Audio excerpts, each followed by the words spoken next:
Assalamualaikum warahmatullahi wabarakatuh. Tabi pun, salam pramuka. Izin memperkenalkan diri, nama Emilia Nafaza, NPM 20130230002 dari Program Studi Pendidikan Kimia Kelas B.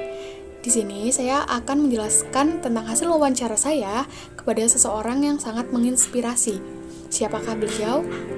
Beliau merupakan seorang guru dengan nama Mariam MPD. Lalu, apa yang membuat beliau menginspirasi dan tentunya juga mengandung nilai-nilai Desa Dharma.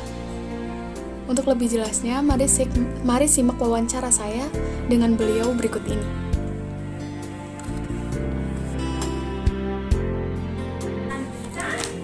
Bagaimanakah proses perjalanan karir Ibu dari awal karir sampai sekarang, Bu?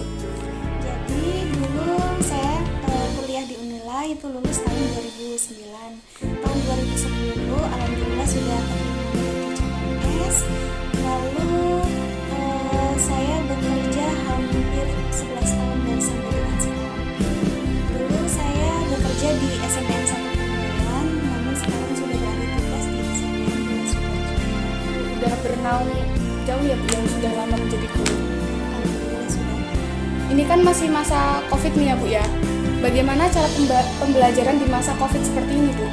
Jadi kalau pembelajaran kita melakukan secara daring dan luring, tapi mayoritas daring. Jadi siswa itu diberi tugas materi, daftar hadir itu melalui aplikasi Google Classroom, lalu untuk tugas-tugasnya bisa Google Form, Quizzes, dan yang lainnya.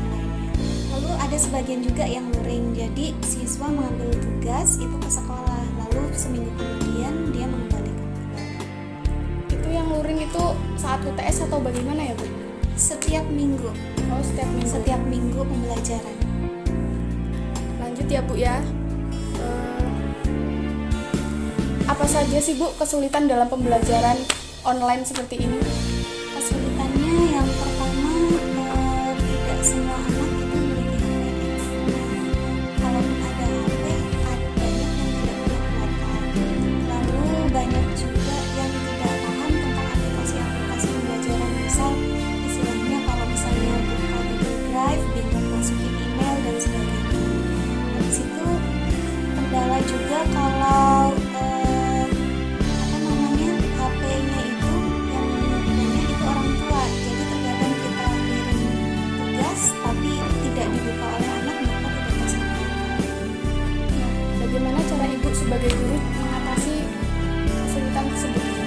Jadi biasanya kami menghubungi siswa kalau ada tugas-tugas yang belum dikerjakan. Jadi kita panggil terus, habis itu kita kasih bimbingan juga. Kalau misalnya nggak paham bisa tanya secara langsung atau bisa melalui WhatsApp. Berarti di masa COVID seperti ini, walaupun sulit dan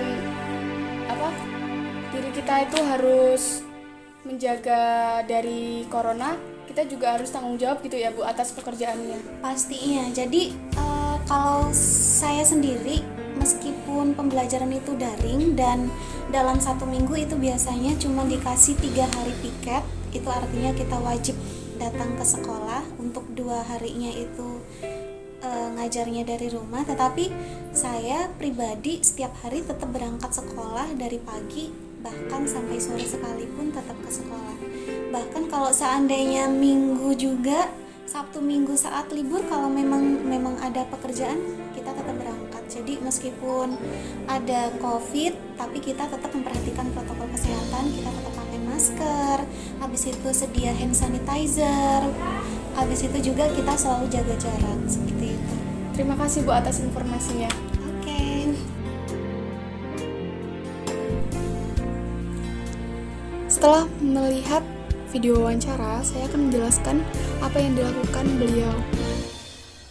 Beliau merupakan seorang guru muda yang sudah meraih gelar S2. Jadi beliau lulus tahun 2009, lalu keterima PNS tahun 2010, dan beliau langsung kerja, di mana daerah kerja beliau itu sangat jauh dari keluarga sehingga harus meninggalkan seorang anak balita.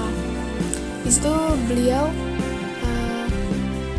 harus melakukan dua tanggung jawab, yaitu tanggung jawab sebagai guru dan tanggung jawab sebagai seorang ibu. Apa yang beliau lakukan? Yang beliau lakukan adalah berangkat kerja setiap hari Senin sampai Kamis, menetap di kediaman beliau sekolahnya tersebut, dan setiap hari Jumat sampai Sabtu itu beliau di rumah untuk mengurus anaknya. Dari situ dapat disimpulkan hubungan yang dilakukan beliau dengan dasar dharma adalah dasar dharma 9, yaitu bertanggung jawab dan dapat dipercaya. Di mana bertanggung jawab dan dapat dipercaya itu sekarang sedang diuji pada masa COVID-19 seperti ini, yaitu ketika semua orang harus berdiam diri di rumah, tapi beliau itu harus mengajar dan mewakili sekolahnya dalam rapat-rapat tersebut. Nah, dapat disimpulkan bahwa seorang guru itu tidak hanya seorang guru itu harus berjuang atau melakukan segala sesuatu yang mungkin membahayakan dirinya demi untuk memberikan sebuah ilmu kepada muridnya.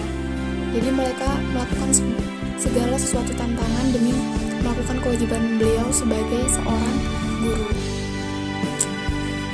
Maka dari itulah saya ingin menjadi seorang guru, di mana seorang guru yang bertanggung jawab dan dapat dipercaya, agar ilmu yang saya berikan itu dapat bermanfaat bagi anak murid saya dan juga dapat berkah bagi diri saya sendiri. Cukup sekian penjelasan yang saya dapat sampaikan. Kurang lebihnya saya mohon maaf dan saya akhiri. Wassalamualaikum warahmatullahi wabarakatuh.